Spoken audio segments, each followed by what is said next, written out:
Salam damai Kristus bagi kita semua.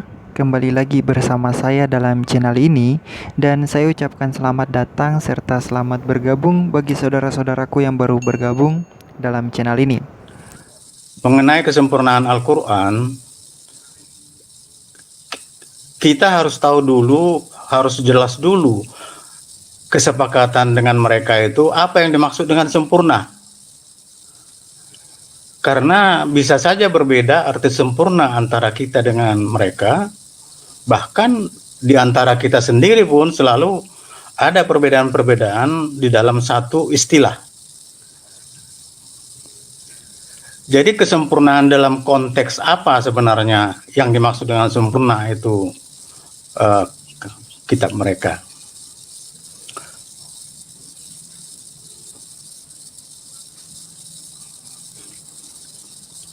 Halo Pak, yang dimaksud Ya. kesempurnaan di sini dalam satu kitab itu Lengkap. tidak ada kontradiksi.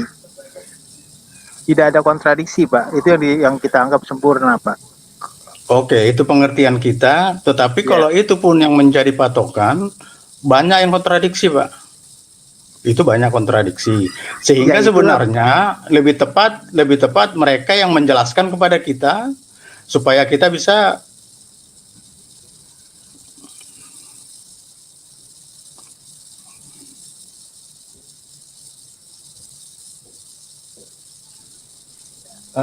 Maaf Pak, berarti Pak Amri juga sesama ya kalangan kita ya Pak ya?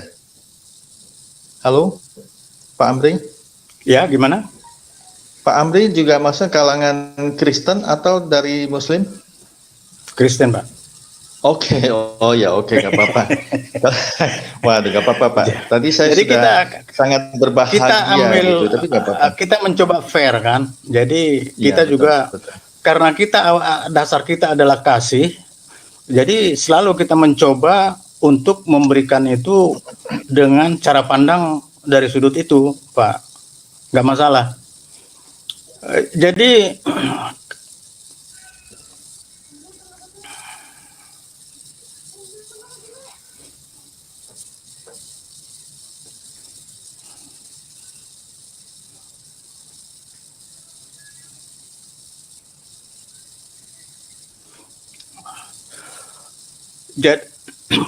jadi sekali lagi mengenai yang dimaksud dengan sempurna itu, menurut saya apa yang ada justru apa yang ditulis di dalam kitab itu sendiri sebenarnya tidak ada yang sempurna. Tidak ada yang sempurna, Pak. Kita bisa uji.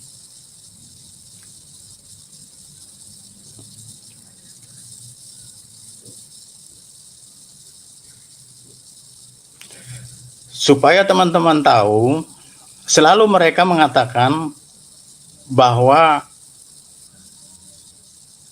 kehadiran Muhammad ada di dalam Alkitab dengan ayat-ayat tertentu, dengan argumentasi-argumentasi tertentu. Mereka mengatakan itu salah satu bukti bahwa Quran itu tidak sempurna. Kalau dia sempurna kan cukup dengan dasar Al-Quran. Jadi menurut saya adalah kebodohan mengatakan itu sempurna, tetapi mengais-ngais dari kitab lain untuk membuktikan eksistensi dari Nabi Muhammad itu sendiri.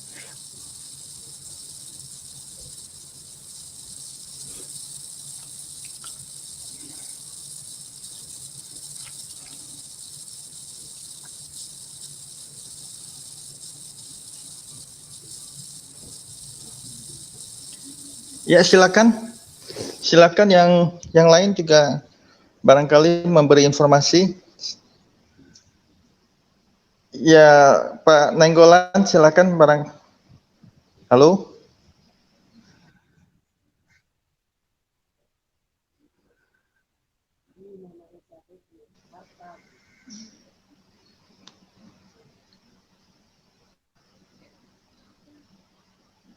Halo, jelas nggak teman-teman suaranya? Jelas. Silakan Pak. Semuanya pada gagu. Sini hujan, Pak. Mungkin Pak Terang siapa ini? Pak Pantil Klamin Terangkanlah, ini di bukan. sini ada Bu Tiwati Mena Ini juga. sinyalnya kali, Silakan. sinyalnya nggak benar. Siti, kalau memang Eh, ada tamu yang itu saya diturunkan saja ya Enggak biar apa-apa. Ini yang ada lain Bu bisa naik ya. Tiwati Mena. Ini ada Bu Tiwati Mena. Salam Bu Ti. Salam, selamat malam, Ibu Siti Amanah. Salam. Ya, halo. Salam. Gimana Ini Bu baru ini? mulai ya. Saya belum dengar ininya, belum dengar penjabarannya. Jadi saya dengarkan aja dulu gitu. Oh gitu. Baru mulai Tadi ya. ya baru mulai di mana kita membahas soal Ibnu Majah. Sini hujan deras banget soalnya Bu. Jadi berisik ya. Baru mulai, Bu. Pula tepat. Enggak sih, sini enggak dengar. Gitu ya. Jadi di sini menjelaskan itu juga ada di layar di Anissa 82 di mana kalau mungkin Pak Pentil bisa soalnya kecil-kecil banget Pak, saya nggak bisa membacakan.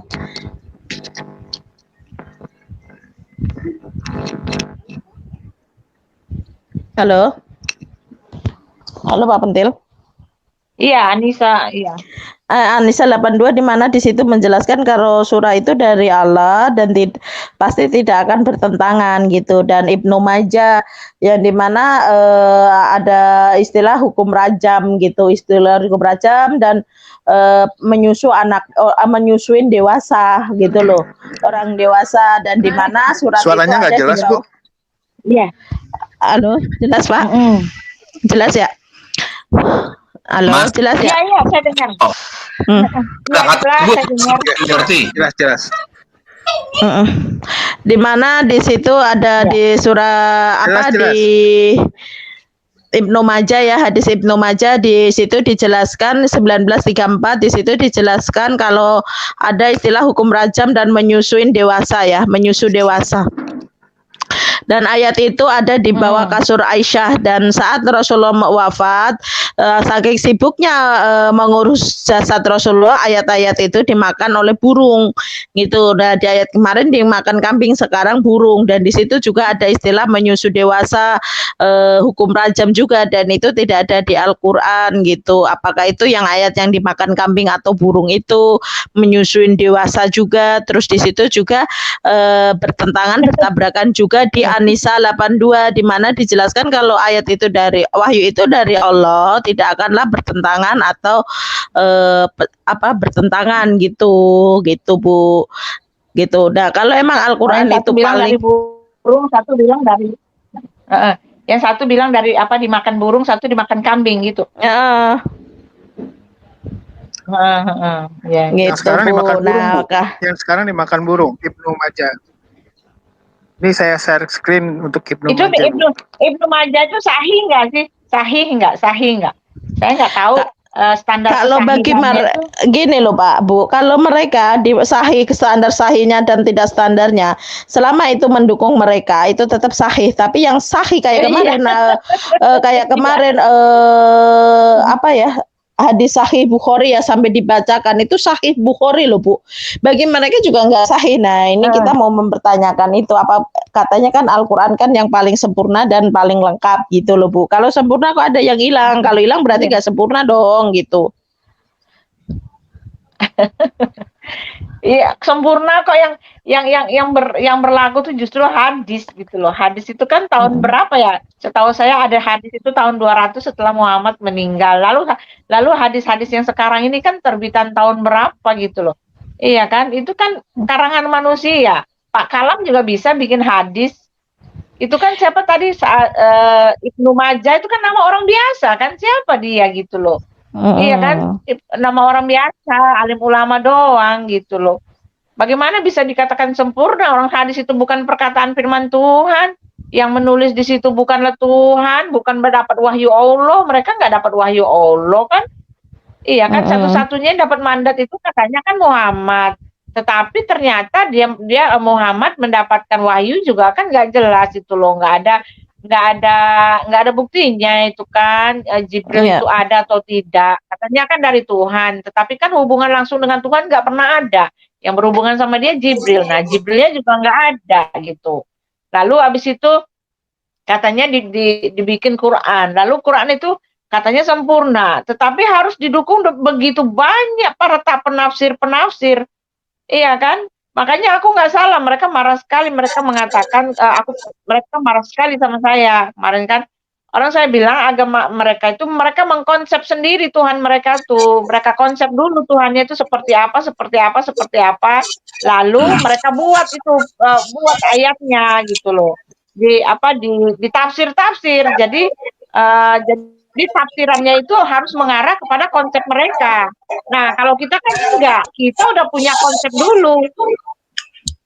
Kita bukan membuat konsep, kita dapat konsep itu dari Alkitab. Dari awal Tuhannya udah menyatakan diri, udah tahu kita perjalanan sejarah kita udah tahu.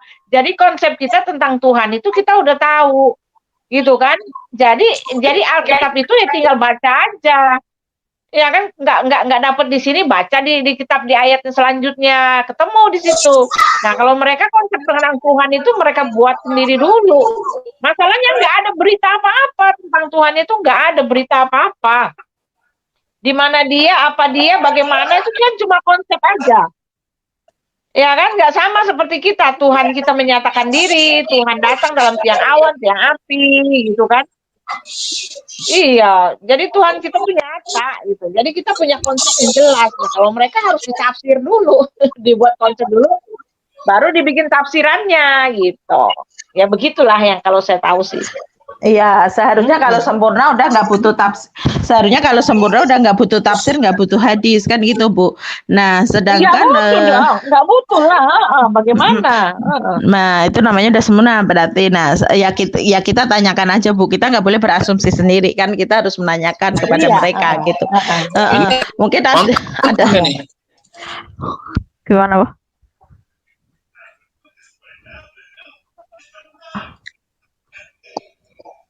Halo, silakan. Nggak bisa di mute ini, tolong di mute aja. Tolong di mute, aku punya nggak bisa. Tolong di mute, Bu. Berisik saya punya. Oke, silakan. Ini sinyal nggak bagus ya, hujan ya. Oh, sini hujan deras ya. banget. Hilang timbul. Bagus, Bi. Ya, Ibu silakan, Bu. Jelas kok suara Ibu kok. Kalau suara ya, enggak, Ibu udah itu aja. Jadi jelas, Bu Uti jelas. Oh iya, terima kasih. Ya jadi itu saja kalau menurut pendapat saya. Kalau dikatakan itu sempurna, tetapi kenapa dalam Qur'annya sendiri mengatakan bahwa Alkitab itu adalah cahaya. Di dalam Al-Baqarah 2 ayat 121 itu kan dikatakan orang-orang yang diberikan Alkitab kepadanya, mereka membacanya dengan bacaan yang sebenarnya. Barang siapa yang ingkar kepadanya, mereka itu adalah orang-orang yang rugi. Nah, jadi orang-orang yang rugi itu ditulis di dalam kitab mereka sendiri bahwa orang yang ingkar kepada kebenaran Alkitab. Alkitab itu adalah bacaan yang sebenarnya gitu loh. Nah, kalau dia mengatakan kitabnya adalah sempurna, kenapa di dalam kitab yang sempurna itu malah merujuk kepada kitab yang lain? Iya kan? Kamu Muhammad, jika kamu berada dalam keraguan-raguan tentang apa yang ditulis sebelumnya, tanyakanlah kepada Alkitab, tanyakanlah kepada ahli kitab gitu kan, para Alkitab yang sebelumnya. Jadi orang-orang yang menulis kitab Alkitab sebelumnya ya Alkitab, Taurat, Injil dan Zabur. Iya kan? Lalu juga banyak sekali yang mengatakan Alkitab itu adalah cahaya gitu. Ya kan, Alkitab adalah cahaya, lalu dikatakan kamu tidak berada pada jalan yang benar ketika kalau kecuali menuruti Taurat, Injil dan Zabur gitu kan, banyak itu. Banyak keterangan yang justru mengagungkan Injil, Taurat dan Zabur. Nah, kalau dia udah sempurna ya nggak mungkin dia mengagungkan kitab yang lain gitu loh. Dan kalau dia udah sempurna nggak mungkin juga dia harus ditafsir. Tafsiran itu terjadi ketika terjadi kerancuan, ketika terjadi tabrak-menabrak, akhirnya harus ditafsir. Dan anehnya penafsirnya itu sendiri nggak dikenal oleh Nabi Muhammad gitu loh. Muhammad nggak kenal itu para penafsirnya. Kenapa bisa begitu? Nabi Muhammad mengatakan, kamu tidak ada pada jalan yang benar kecuali mengikuti Taurat, Injil, dan Zabur. Yang harus diikuti itu seharusnya Taurat, Injil, dan Zabur. Sekarang setelah Muhammad meninggal, buku-buku yang lain banyak gitu loh. Siapa yang mengesahkan hadis itu? Bagaimana itu bisa dikatakan sah sedangkan Nabi sendiri udah nggak ada gitu kan? Nah, kalau kita di dalam Alkitab itu pengkanonan itu disahkan oleh bapak-bapak gereja. Berapa lama setelah itu masih ada orang-orang yang masih tinggal yang masih bersinggungan pada saat itu dan bapak-bapak gereja, orang-orang mula-mula itu mereka mengesahkan, oh ini dia sah gitu. Jadi di kanon pengesahannya terjadi 2 kali. Nah, ketika ada hadis, ketika ada buku kuning, lah siapa yang mengesahkan gitu loh. Siapa yang mengesahkan? Nabi Muhammad udah nggak ada, udah ratusan tahun itu baru dibuat gitu loh. Iya kan banyak sekali kerancuan, nggak mungkin dikatakan sempurna, nggak mungkin, saya nggak bisa mengatakan itu sempurna, oh, justru jauh dari sempurna. Ketika ada bantuan dari pihak lain, dari buku-buku yang lain yang banyak sekali, akhirnya kan yang dipakai kan itu, justru yang dipakainya itu yang tafsiran-tafsiran. Ketika didapat ayat yang nggak sesuai dengan keinginan, dicari deh tafsirannya. Yang di dalam Zukruf 61 itu ya, 64 atau 61 ya. Isa memberikan pengetahuan tentang hari kiamat. Nah, di Quran bilang begitu. Tetapi karena itu kalimat itu membahayakan, keluarlah tafsirannya. Dikatakan Isa memberi tanda tentang hari kiamat. Nah, sekarang mereka mau pegang yang mana? Yang memberi pengetahuan atau yang memberi tanda? Itu kan? Mau pilih yang mana kalau sudah begitu? Iya, halo? Ya, halo Bu. Ya, halo, saya dengarkan iya. kok. Mm-mm. Didengar nggak? Oke, dengar Bu, Nah, iya, dengar dengar, jelas ya. banget. Iya kan di dalam Silakan. Al-Qur'an dikatakan di dalam Al-Qur'an dikatakan bahwa Isa itu rohullah gitu kan, kalimatullah. Lah setelah itu karena mereka nggak terima, keluar lagi tafsiran. Adam juga rohullah gitu kan, kalimatullah gitu kayak tadi tuh di debat sama Pak Kalam sama di channelnya Aristo. Ya seperti itu gitu. Jadi ya karena ada hal-hal yang nggak yang nggak sepertinya membahayakan atau bagaimana dibuatlah tafsiran-tafsiran. Tetapi masalahnya penafsirnya itu ada tahun berapa? Lalu mereka sendiri itu apakah ininya Muhammad gitu loh. Muhammad nggak kenal mereka gitu loh. Nggak ada pengesahan gitu kan. Nggak ada pengesahan. Siapa yang mau ngesah gitu loh. Siapa yang mau ngesahkan tafsiran-tafsiran itu? Nggak ada yang ngesahkan. Ya kalau dengan kata lain ya kalau saya mau bilang sih ya karangan manusia gitu.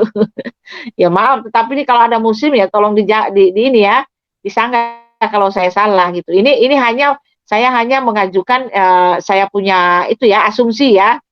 Ya inilah yang terjadi gitu. Kalau salah ya pihak muslim silakan disanggah. Menurut Ya, saya benar, Bu. karena kalau Ya, dibilang benar. sempurna ya nggak Iya, silakan yang lain.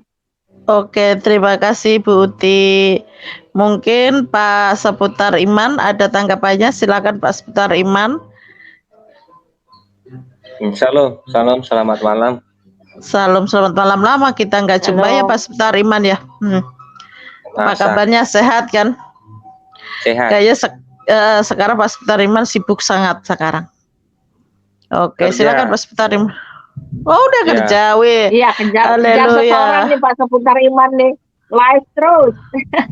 Pak Seputar Iman live terus ya, kejar setoran dia. Enggak, 2 hari ini enggak bagus sinyalnya, Bu. Putih kata Pak Kasih Oh, nggak Karunia bagus ya?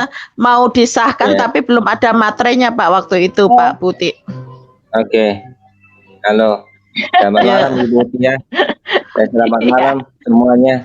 Iya. Nah, begini, Ya. saya mau apa sedikit lah, mau bicara sedikit soal ini yang paling sempurna inilah. Nah, di situ mereka mengatakan mengimani yang namanya Taurat, Zabur, dan Injil. Sementara Taurat yang mereka imani itu siapa sih sebenarnya? Bahkan mereka tidak tahu itu apa yang disebut ke-10 hukum Taurat. Padahal inti daripada hukum Taurat itu adalah ke-10 hukum Taurat. Itulah intinya daripada semua itu, dan sumber dari semuanya itu bergantung kepada ke-10 hukum Taurat itu. Tetapi mereka tidak tahu itu ke-10 hukum Taurat yang diterima oleh Nabi Musa di Gunung Sinai. Mereka nggak paham itu. Cuman mereka saja mengimani yang namanya Taurat. Itu Taurat yang mana mereka imani? Saya nggak tahu ya, karena mereka tidak tahu itu apa yang namanya ke-10 hukum Taurat. Kedua, Zabur. Dalam pandangan mereka Zabur ini apa sih? Ya, Daud itu diangkat menjadi nabi. Nah, Daud itu kan seorang raja. Dan di dalam Zabur Iya. itu, nah itu. Jadi apa sebenarnya? Kadang mereka nggak paham, asal ini aja. Nah, itu. Ketiga yang Injil. Saya sampai sekarang belum saya pernah tahu atau perlu mendengar ada Injil Nabi Isa. Ada nggak yang menemukan buku Nabi Isa? Sudah kutanya-tanya di mana-mana, kutanya di internet, kutanya sama kawan-kawan, belum ada yang menemukan itu Injil Nabi Isa. Jadi Injil Nabi Isa yang mana mereka imani ini? Nah, itu. Jadi kalau ada kawan-kawan yang ini coba informasikan ke saya, ada nggak bukunya itu Injil Nabi Isa? Kan itu yang mereka imani itu Injil Nabi Isa. Itu. Jadi kalau mengatakan sempurna, yang mana yang sempurna di sini? Ya, yang mana yang paling sempurna di situ? Satu itu Injil Nabi Isa nggak ada, saya lihat. Belum pun jaga saya dengar, saya tanya-tanya juga belum ada yang bisa menunjukkan bukunya itu. Injil Nabi Isa itu apa? Nah, itu. Yang kedua tadi itu tentang apa? Zabur itu. Zabur itu raja Daud itu bukan nabi, itu raja. Dan yang pertama tadi itu tentang apa namanya? Apa namanya? Yang kitab Taurat mereka bilang itu. Padahal ke-10 hukum Taurat mereka tidak mengerti. Tidak ada di buku mereka. Lalu apa sih yang paling apa? Nggak tahu lah, mudah-mudahan ada mereka yang ada di sini beda dengan apa yang namanya mereka itu kan bisa nambah-nambah yang dikatakan tadi itu seperti yang dijelaskan Ibu tadi tentang hadis-hadis itu beda dengan Alkitab. Alkitab itu sudah pasti tidak ada tafsir-tafsir lagi, bahkan itu sudah ditutup, bisa kita baca di dalam ya Wahyu. Saya bacakan dalam Wahyu ya, kalau soal Alkitab ya, bahwasanya Wahyu itu nggak bisa ditambah dan dikurangi. Bisa kita baca di dalam Wahyu 22 ayat 18 sampai 19 saya baca. Bukan seperti itu mereka itu ada hadis, ada apa segala macam. Alkitab nggak ada itu ya. Aku bersaksi kepada setiap orang yang mendengar perkataan-perkataan nubuat dari kitab ini.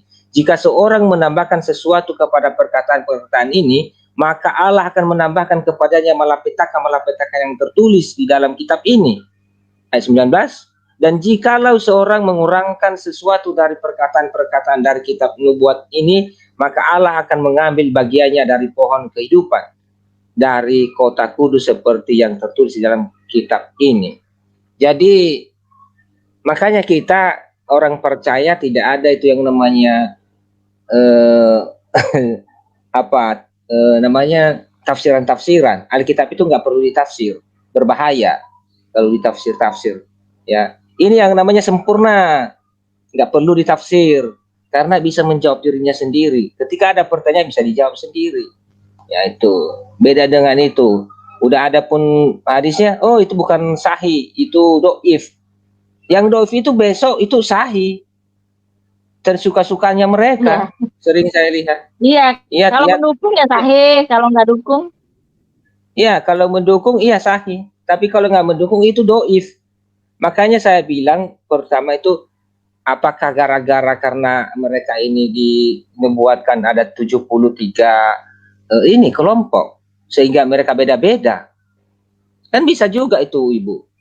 Karena kelompok yang satu mengatakan itu sahih, kelompok yang satu mengatakan itu doif. Kan bisa, saya akan terima kalau hal itu. Gara-gara karena mereka itu ada 73 golongan.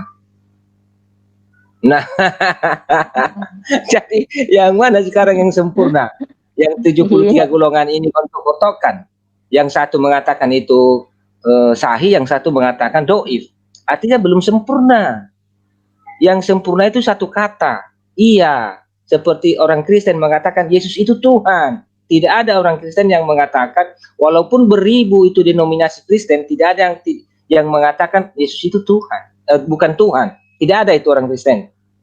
Nah, itu. Nah, jadi itu yang namanya. Jadi oke lah, kita tunggu saja saudara-saudara kita itu bisa ini supaya kita belajar banyak daripada mereka. Itu aja dulu dari saya. Silakan Iya. yang lain, silakan Ibu Deborah. Oke. Oke, terima kasih Pak Seputar Iman. Setelah sekarang lama nggak jumpa, sekali masuk sakit ya. Oke, kita